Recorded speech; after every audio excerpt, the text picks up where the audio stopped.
So knowing this, you might think, okay, but why do I have to do shadow work? Can't I just ignore my shadow? Why do I have to work with it? I tell you what happens if you don't.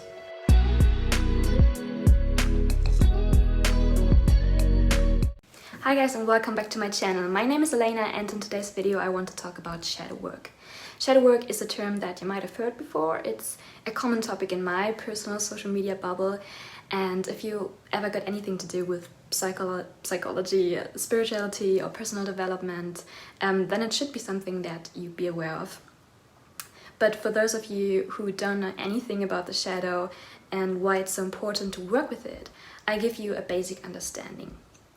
If you want to skip this and go straight to the shadow work exercises, for example, you can just scroll down to the description box, and there you'll find timestamps to each chapter that I've included in this video. So what exactly is the shadow? If you want to understand the shadow, you have to first know the basic idea of personality that we're talking about here, that we're using. It says that our personality, our self, is not only consisting of one entity, but we have many, many parts of self inside of us.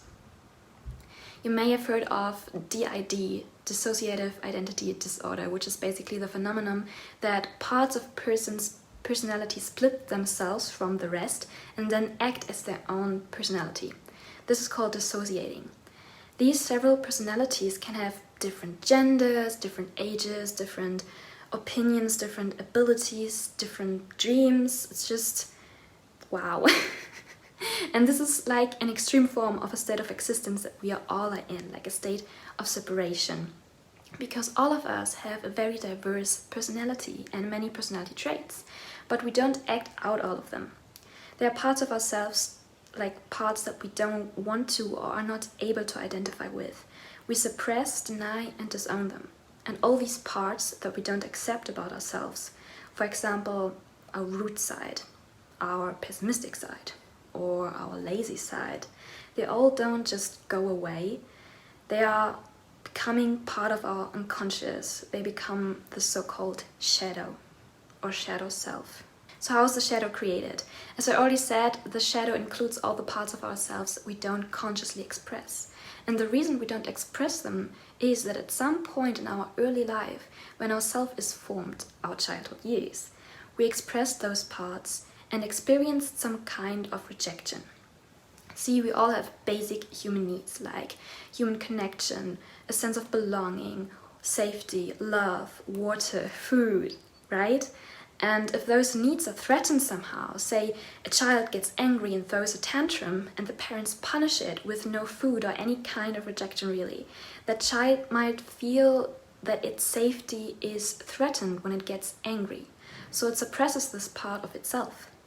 Or a child acts silly in class and the teacher shames it for acting out. Same thing happens here. So over the years, we start to identify only with the parts of ourselves that don't jeopardize our basic needs. We basically adapt to our surrounding. So knowing this, you might think, okay, but why do I have to work with my shadow? Why can't I just ignore it? I tell you what happens if you do. The shadow, though it's part of the unconscious, can act on its own. Like anytime you do or say something that you didn't mean to, make choices that you don't understand or later regret, or somehow involuntarily sabotage your relationships or yourself, this is your shadow acting up. So ignoring the shadow will impact every relationship you're in, with family, with friends, with romantic partners, but also and most importantly with yourself. Whatever we don't accept about ourselves, we see in others. So we project our suppressed selves onto other people. So if you get extremely triggered by someone else's behavior, it's very likely that you didn't accept this part inside yourself.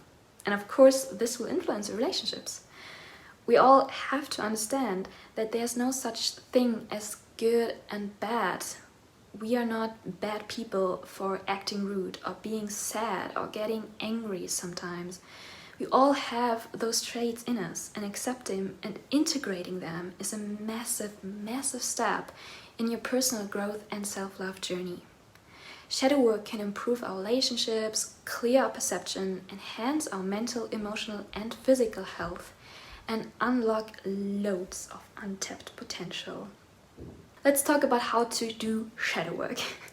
Honestly, every journey is unique because it's self-discovery, but I want to give you some exercises how to start on your shadow work journey. Like, first thing I would do is to get to know the shadow archetypes by Robert Moore. Moore basically suggests that there are 4 archetypes of the psyche: the so-called king, the warrior, the magician, and the lover. Each of them have their own 2 shadows. One of them is active, one is passive. You get to know these bipolar shadows, like this can be very helpful to identify these patterns within yourself. So I would recommend you reading King, Warrior, Magician, Lover by Robert Moore and Douglas Gillette. Very good book. Another exercise you can do is to write down every positive quality about yourself that you can think of.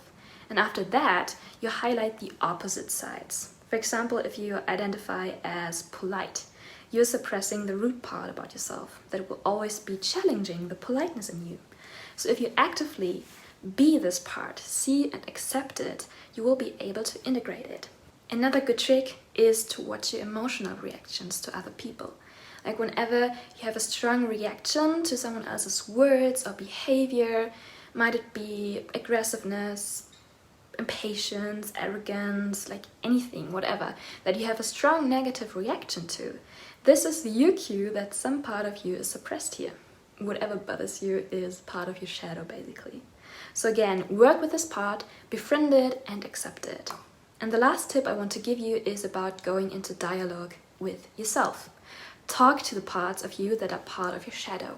That may sound a bit odd, like talking to yourself, only crazy people do that, but no, it really helps. Like whenever you feel a separation in your personality, say you have to make a decision or form an opinion about something, and there are 2 or more different parts of you wanting different things, let them talk to each other. Try to get into the perspective of each and every single personality part and try to figure out a compromise so every part is satisfied at least. Like you don't want them to be all happy, like satisfaction is enough. You don't want these parts working against each other, right? Because you will only hurt yourself. And lastly, remember to be patient and compassionate with yourself. Shadow work is hard and it can be draining and nerve-wracking and it takes time, but it's worth every minute. Because you'll learn a lot about yourself and also about your past.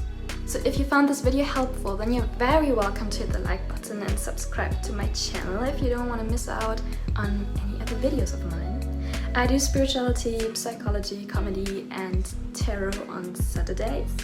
And I would love for you to be part of this journey and hopefully we see each other in another videos. But for now, I wish you a wonderful day and